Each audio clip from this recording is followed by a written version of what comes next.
of over $100. When we were, I mean, it's a very special thing, but when we were doing announcements on the tubes, the Underground Railway, the metro in London, devotees would generally do 1,000 magazines a day each, and up to 2,000. And when the devotees in South Africa, I mean, this was back in the 70s, actually.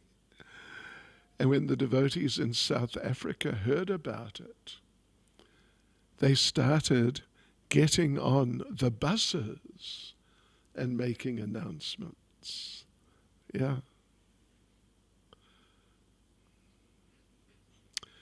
All right. Then one day, Krishna, one day shortly after Prabhupada's arrival, the landlord evicted the devotees from their place on Hollywood Boulevard. With no temple, the devotees moved to scattered locations throughout the city. As many evenings as possible, however, they would all gather in someone's garage, lent to them for the evening, and Srila Prabhupada would chant Hare Krishna with them and lecture. Then Prabhupada rented a former Christian church on La Cienega Boulevard. He introduced a more regulated deity worship and an increased Sunday love feast. Each week would bring a new, specially planned festival with a big feast and hundreds of guests. These new programs in Los Angeles encouraged Prabhupada, and he wanted to see them introduced in ISKCON centers throughout the world. Srila Prabhupada was planning to go to England, but first he wanted to visit his farm project in West Virginia, and he had also been promising the devotees in San Francisco he would attend their Rath Yatra festival in July. Are you cold?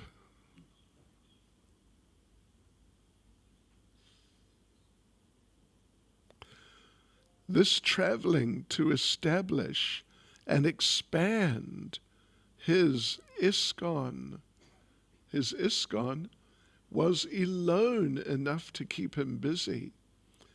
Yet he was also always meditating on his work of translating and commenting on Vedic literatures. In L.A., are you getting cold? She's getting cold. Yeah. Let's try it there. 28 to 29 is about the best. Okay, right. So, yes, in LA during December, Srila Prabhupada had begun the Nectar of Devotion, a summary study of Rupa Goswami's Bhakti Rasamrita Sindhu.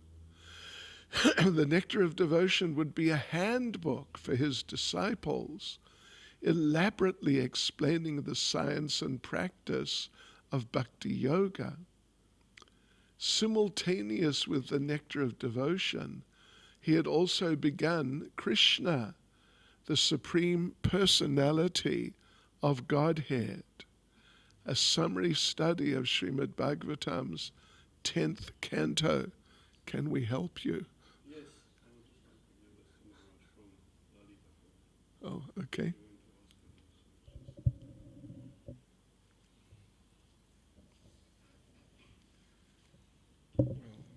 Thank you. Please. Very thoughtful. Right, so yes, a summary, Visiting the temple only on Sundays. He had spent most of his time at a small rented house on the outskirts of Beverly Hills, where he worked intensely on his two major literary projects. Prabhupada's most ambitious literary undertaking, the completion of Srimad Bhagavatam, was to be no less than 60 volumes. He had begun in India in 1959, and all along he'd been aware that he was attempting a gigantic task at an advanced age. Now Krishna was giving him opportunities both for writing Vedic literatures and for traveling, and he was working at an amazing pace. The force driving Prabhupada was the desire of his spiritual master, Srila Bhaktisiddhanta Saraswati. As for how much time he had remaining to execute his mission, that was in Krishna's hands. Everything was up to Krishna. He would say, if Krishna wants to kill you, no one can save you. And if Krishna wants to save you, no one can kill you. Yet although Prabhupada was always in transcendental consciousness, beyond the effects of old age, he was aware that he didn't have many more years left. All along he had had the vision of a spiritual movement for all nations and cultures, and to establish this, he was racing against time. Srila Prabhupada's mood of urgency was the natural mood of the Vaishnav preacher, an ambition to engage everyone in loving service to Krishna. Without Krishna consciousness, the bewildered, conditioned souls of Kali Yuga were all heading for the horrible consequences of their sinful lives. Prabhupada's sense of urgency, therefore, was an expression of his compassion. He wanted to save the gross materialists who were blind to the existence of the soul. If they wasted their human life, they would suffer millions of years before getting another chance to awaken their Krishna consciousness and go back to Godhead. The heart attack Prabhupada had endured in 1967 had accelerated his mood of urgency. Although before the heart attack, he had often worked like a young man and played the drum for hours. Now Krishna's warning was clear. The heart attack was to have been the time of his death. The heart attack was to have been the time of his death, Prabhupada had said. But because his disciples had prayed, our master has not finished his work. Please protect him. Krishna had spared him. Similarly, on the boat to America in 1965, his heart had almost failed. But then also, Krishna had saved his life. The scope of Prabhupada's work was enormous. Even with many years and good health, he could never finish. Prabhupada saw that in future generations, many people would come forward to help, and thus, by a combined effort, the Krishna consciousness movement would continue to check the forces of Kali Yuga and save the entire world.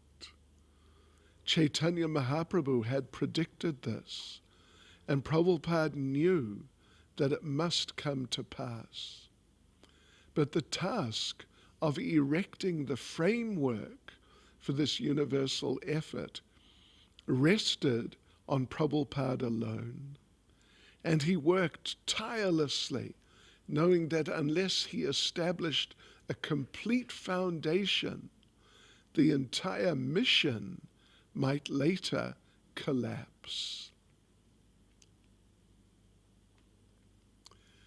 Beginning with Prabhupada's first success in New York City in 1966, Krishna had shown unlimited opportunities for spreading Krishna consciousness.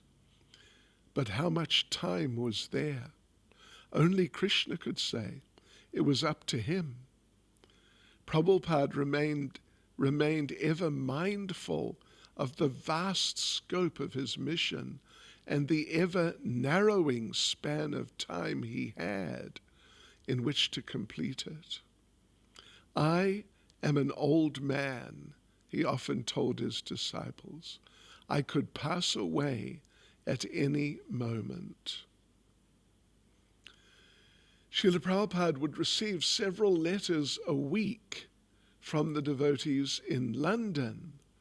It was now December 1968.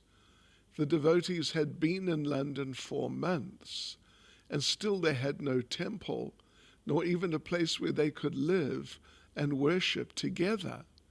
Mostly they had been visiting Hindu families, holding kirtan and sharing prasadam. Srila Prabhupada had encouraged this, but after hearing a few reports, he decided the program was stagnant. The devotees should not expect much from the Hindus, he said. Quote, they have become hodgepodge due to so many years of subjugation by foreigners and have lost their own culture. I'm concerned to preach this gospel amongst the Europeans and Americans. The devotees were jolted, but they knew Prabhupada was right. Determined to change their tactics, they immediately began lecturing at colleges and universities and chanting in the streets. They were preaching to the British, and it felt right. When they wrote to Prabhupada that although they had accomplished little, they were planting seeds, Prabhupada replied, quote, regarding your analogy of sowing Krishna-conscious seeds, I may inform you that there's a Bengali proverb, Sabure Mayoya Pale. This means that fruits like chestnuts and pomegranates or similar other valuable fruits and nuts take some time to be fructified. So any good thing comes into our possession after hard struggle and endeavor.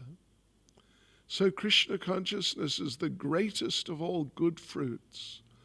We must therefore have necessary endurance and enthusiasm to get the result. We shall never be disappointed when things are presented in reversed order. I think it means when there are setbacks. Anyway, your honest labor is now coming to be fructified. Always depend upon Krishna and go on working with enthusiasm, patience, and conviction. Through the spring and summer of 1969, time's moving on, Prabhupada continued touring his American ISKCON centers. From Los Angeles, he had sent Gaura Sundar and Govinda Dasi, a young married couple, to Hawaii. And on their invitation, he had come during the mango season. Okay. But when he got there in March, he found that it was not mango season and that his disciples had accomplished little. They had taken jobs and were working full-time just to support themselves. New York City, April the 9th, 1969. Prabhupada traveled to New York City, the birthplace of his Krishna Consciousness Society, where his movement had been growing for nearly 3 years. Although the center was established and his books were being distributed, he still had to visit to strengthen the devotees. His presence gave them determination and courage. For 7 months, they had carried on without his personal touch. But his visits, when he would sit in his room and reciprocate warmly with them, were vital. Nothing could equal these intimate meetings. Many devotees, old and new, crowded into Prabhupada's apartment at 26 2nd Avenue. There was one reporter for the Honolulu Advertiser, Prabhupada said. He was putting questions to me. And then he wrote an article with the title, "The Swami is a small man, but he is delivering a great message. That is true. I am small, but the message, that is not small." Prabhupada was short. I know what you'd say. 5'4", maybe. What, you know what your height is?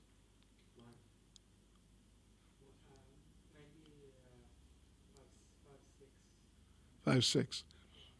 Okay, so it's about your height or possibly a little shorter. So, yes, Brahmananda showed Prabhupada a globe with markers representing ISKCON centers. Now there is one in North Carolina, Brahmananda said. Then it becomes 15, Prabhupada asked. He was smiling and looking directly from one devotee to another. I want each of you to go and start a center. What is the difficulty? Take one mridanga. Then another person will come and join you. He will take kartals. When I came here, Brahmananda and Achyutananda were dancing.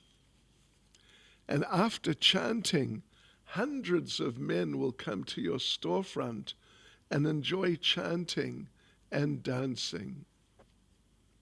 The girls also? Rukmini asked. There is no harm, Prabhupada said. Krishna does not make distinction, female dress or male dress. I mean to say the female body is weaker, but spiritually the body does not matter.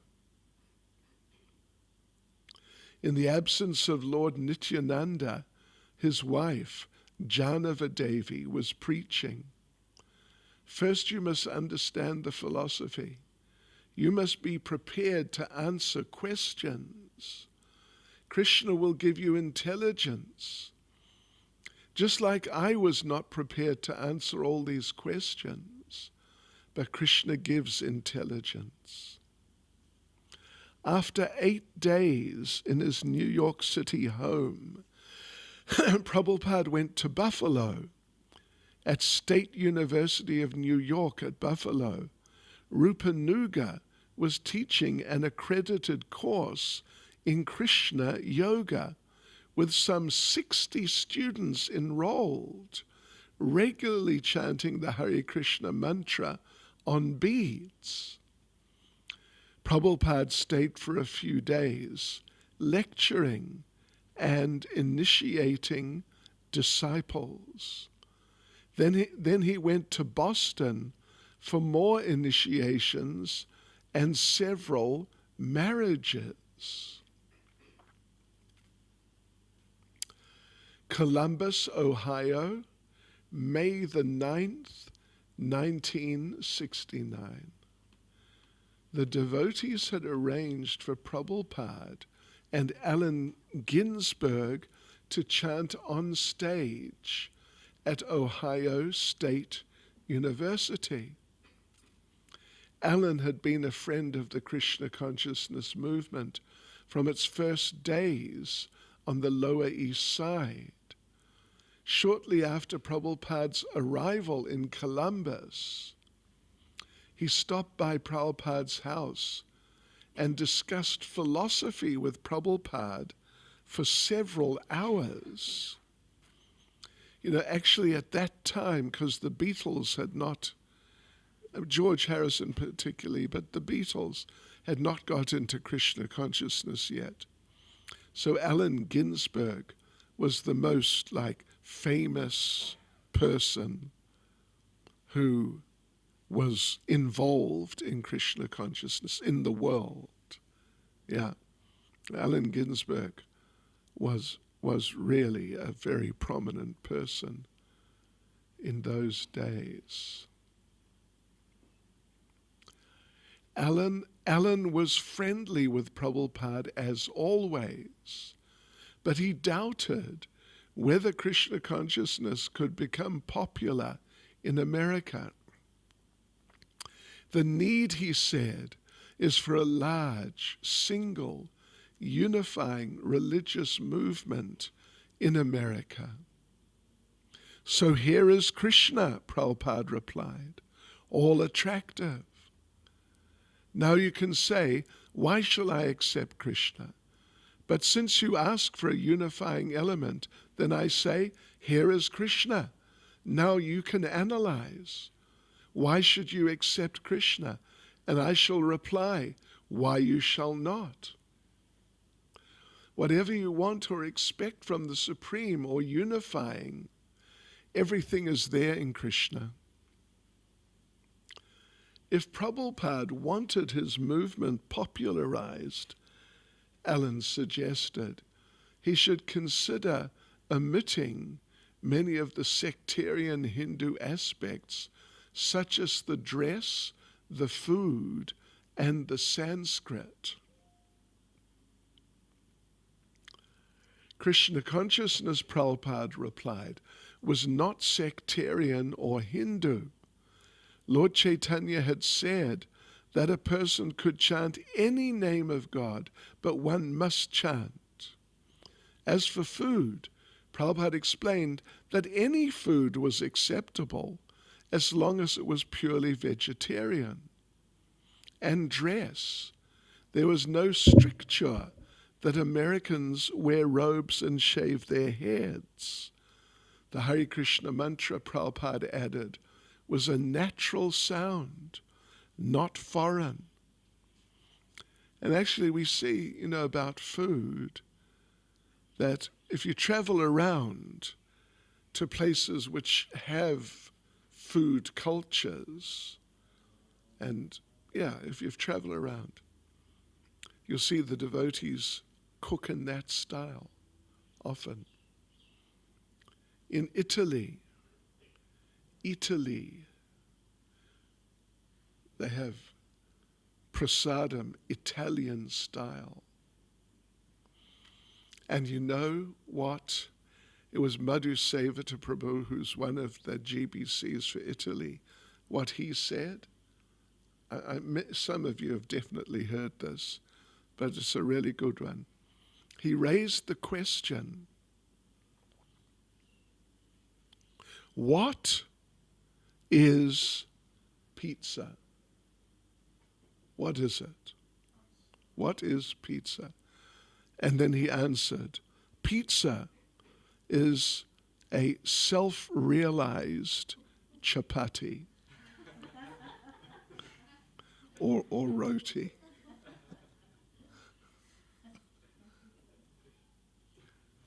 It's a good one. You know, we do pizza here. I mean, and some devotees can do it. Some devotees can do it very nicely, but not so many. And we do pasta and, but that's kind of ordinary. But, some really nice Italian ravioli. Anyway, we will not talk about it too much. But like England, they don't have a food culture. I mean, they have, but it's not really a culture. It's just very, very simple. In Russia, they have a food culture of a sort. Potatoes, carrots, and cabbage. I mean, it's not quite that bad, but borscht, did you ever have borscht? It's really nice. But what you must try, if someone can get it together, is in Russian, kartoffel po-derevensky. Means village-styled potatoes. And it's really nice. It's amazing. Yeah. Okay.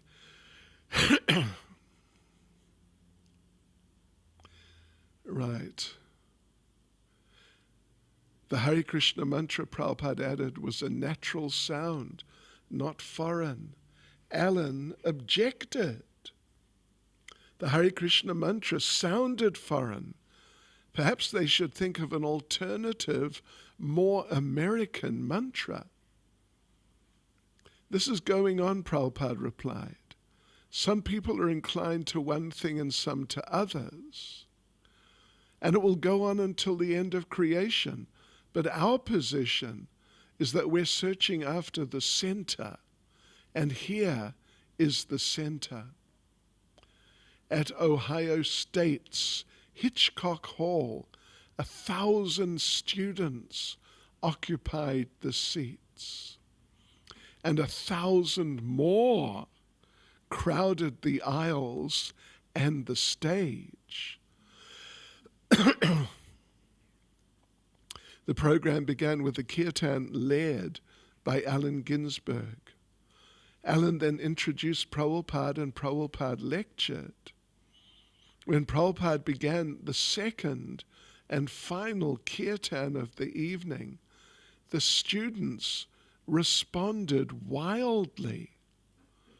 Those seated stood and danced, some jumping in their seats, and those in the aisles and on the stage also joined in.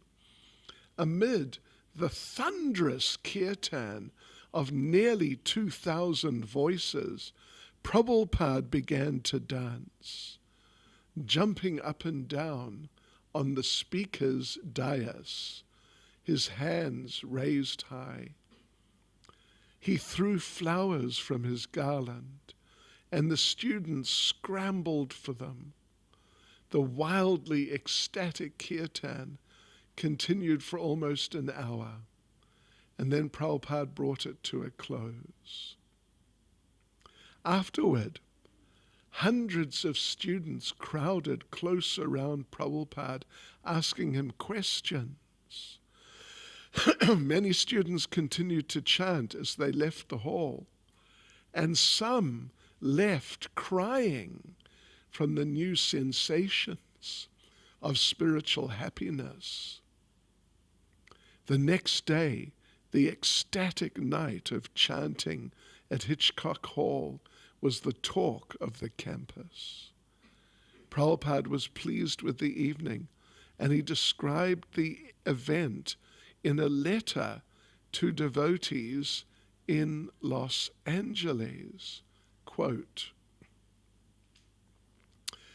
"Yesterday at the Ohio State University, we had a tremendous meeting, and nearly 2,000 students were dancing, clapping, and chanting along with us.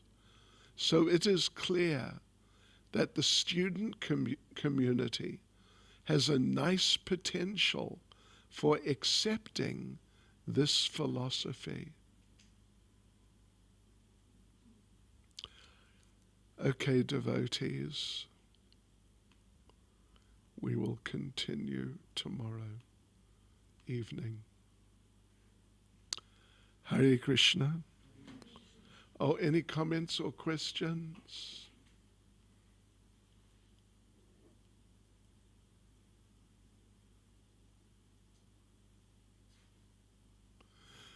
Srila Prabhupada ki jai.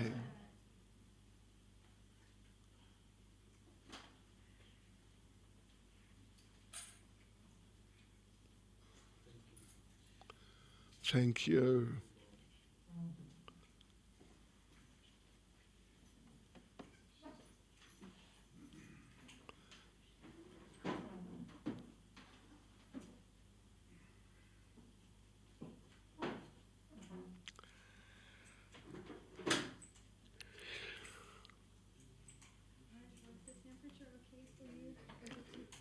It was okay. It was borderline, but it was okay. Yeah. No, it gets too hot, so you got to change it. Yeah. Bit odd. Yes. No, you can't.